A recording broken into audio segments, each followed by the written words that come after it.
We now turn to the discussion of what happened to those rock dinosaurs from the end of the 1970s. Those musicians who had their great careers in the 70s, maybe coming out of the 1960s, but now it was a new generation. MTV, young people, video, visual. These old guys are just going to crawl off into a corner and die, or go back to their castle and just sort of enjoy their retirement or whatever. Well, not so much. A lot of 70s bands continued to have great success into the 1980s. We don't focus on that much when we tell stories about the history of rock. In fact, it's fairly typical of histories of music to only follow the new innovations as they occur in every era. So if you don't know the backstory on all of this, you'd assume that when we talk about Michael Jackson and Madonna and Prince and Janet Jackson, people like that, that's all the people were listening to. But in fact, on MTV, when you were seeing those videos in the middle of the decade, you were also seeing videos by a whole host of other artists who were also having tremendous success at the same time. So the scene is a lot more varied than just following the newest innovations and newest things to come along might suggest. So I'm going to try to provide a little bit of that background of groups who had success earlier and now also had success, in some cases even more success in the 1980s than they had before. I'll first talk about the prog rock Dinosaurs. These are the guys who in the 1970s had done all of that kind of what a lot of people would think of as pretentious and overblown progressive rock music that really was totally passé by the end of the decade. These are members of groups like Genesis and Yes and Emerson, Lake and Palmer and King Crimson. I mean, nobody could ever want to hear from these guys again in the 1980s, right? Well, as it turns out, some of them actually had more success in the 1980s, especially Genesis. In fact, trying to be funny, I suppose, I labeled a little paragraph, a series of paragraphs on Genesis in the 80s, From Genesis to Corporation, because these guys really brought it in terms of record sales in the 1980s, exceeding anything that any of them had ever seen in their wildest dreams in the 1970s. The band Genesis, now down to just 3 guys, Tony Banks on keyboards, Phil Collins on drums and lead vocals. Remember, he took over from Peter Gabriel about halfway through the 70s. And then Michael Rutherford on guitar and bass. These guys had fantastic success throughout the 80s. One hit record after another, one hit single. Maybe the best representative example of that is the 1986 album Invisible Touch, which was a #3 record, the song Invisible Touch, a #1 record. At the same time as all that was happening, Phil Collins was having a solo career throughout the 80s. He was a big artist in his own right. A good example of that is his 1985 album, No Jacket Required, which went to #1, along with the 2 #1 singles, One More Night and Susudio. The singer who had left the group in 1974, Peter Gabriel, also started to have big albums in the 1980s. He had solo albums right after he left Genesis, had a whole series of them. But the album So from 1986 went to #2 in the charts in that year, with the #1 hit Sledgehammer and the #8 hit Big Time.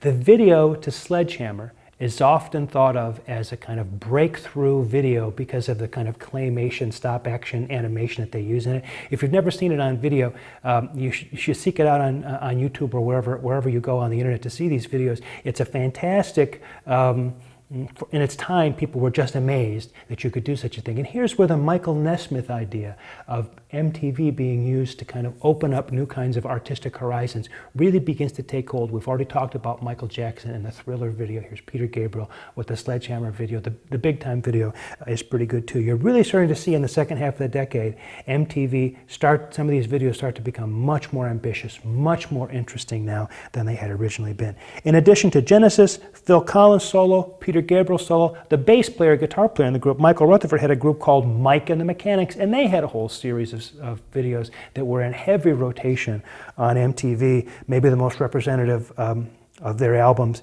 being The Living Years from 1988, a #13 album with the #1 single on it, The Living Years. So Genesis, a very good group from the 70s. Now when they're thought of by rock historians, people focus almost entirely on the output in the 70s. In the 80s, they were major hit makers, some of the most successful artists rivaling the Madonnas and the Michael Jacksons of the world for chart success.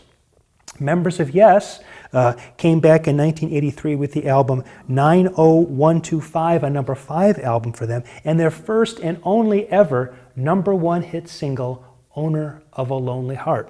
Of course, the guys that came back with Yes were not all of the guys who'd ever been in Yes. 2 of the guys that had previously been in the band, the guitarist Steve Howe and a keyboard player named Jeff Downs, who'd also been in the Buggles, remember Video Killed the Radio Star, came back with a group called Asia, teamed with the bass player and vocalist from King Crimson, John Wetton, and the drummer from Emerson, Lake and Palmer, Carl Palmer.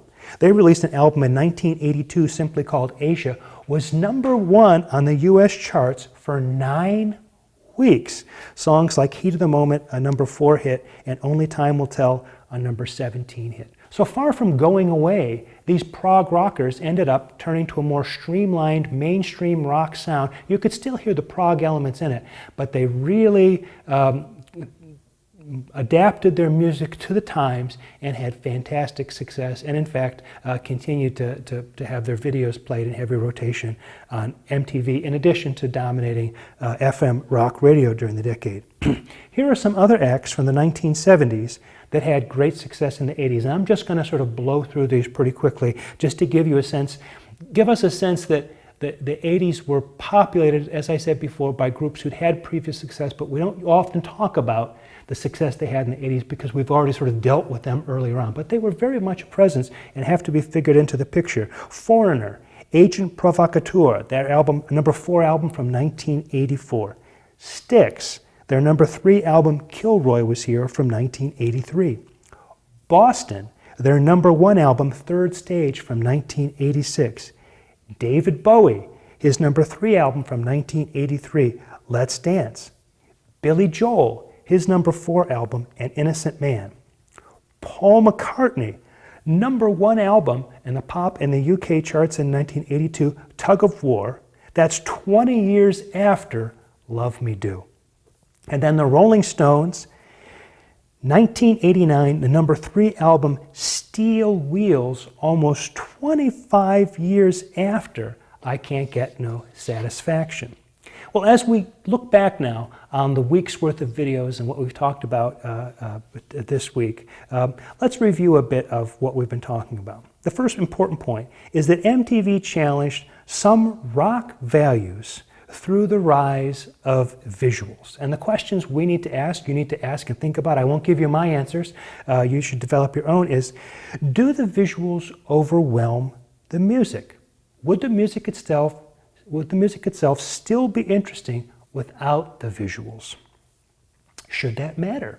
I mean, is it okay that music and visuals should work together in such an integral way that they cannot be separated out, right? Now, some people would say that if the music doesn't stand on its own, it's not really music. It's something else. It's some other kind of form of entertainment. But again, these are certainly debatable points, and people will have their own approaches to it. The other point to underline with regard to this MTV generation that we're talking about in the 80s is that some of the ambitious videos extend the hippie aesthetic. I spent so much time talking about this hippie aesthetic before as pulling together music from the mid-60s all the way through the 1970s. We thought that it had been eradicated and pushed back on by new wave and punk and disco, and by the time we got to the 80s, all that big sort of progressive, big ideas stuff was over with. But as videos start to become increasingly more developed, we start to see this ambition start to creep back in, and the hippie aesthetic, far from going away, kind of migrates to the video, kind of migrates to the stage show, because after people have seen these videos, they expect the stage shows to look like the videos. So the staging of a lot of these acts gets increasingly complicated to create a kind of live version of things that people have seen on the videos. The last point we should think about is, how old is too old? Earlier in this particular video, I talked about all of these groups, from some going back to the 60s, the Stones, the Beatles, Paul McCartney. Certainly many of them going back to the 70s and now in the 80s are having careers that extend beyond the usual 3 or 4 year window that a lot of groups previously had career. We're talking about somebody like Paul McCartney, the Rolling Stones, Billy Joel. These groups continue to have career that spans decades. Used to be, I won't trust anybody over the age of 30. Now half the artists on the charts are over the age of 30. And now we look at our present time and we can say that unless something changes between now, the time I'm filming this, and the time you're watching it at some point in the future, Paul McCartney is still going strong. I mean, some 50 years after the Beatles' first successes. And so what does this mean about the history of rock music as we tell it? Rather than sort of thinking about the youth music of each generation as it comes along and that displacing the music so that we have a kind of series of new things happening every 3 or 4 years. It's more like things are beginning to stack up. So music from the 60s continues on into the 70s with those artists, and a new bunch come along, and a lot of that bunch continue on to the 80s, and a new stack comes on top of that. Sometimes people are listening to it based on what their own demographic is. So if you came in with the music of the 60s, you follow those groups but basically ignore some of the others. If you came in the 70s, you follow those groups and ignore the others. But sometimes as we get to the present day, we've got people, young people, who are discovering 60s and 70s music as if it was their own music. We have this accumulation of historical music in the history of rock that's now starting to look more like a repertory, than a hit parade. And I can say that we already start to see that at the end of the 1970s, but in the 80s, with the presence of so many different sort of generations of musicians on the charts, on MTV at the same time, we're really starting to see the rock tradition, the rock history, the rock repertory begin to take on a kind of multi-decade kind of complexion, going all the way back to the music of Elvis in the 1950s. We'll talk about that in the last video, what happens with the sort of historicization of rock music and rock music history, the kind of thing that would lead to us even having a class like the one that you're watching now. For now, let's look forward to next week. We'll talk about the rise of heavy metal, rap, and alternative rock. See you then.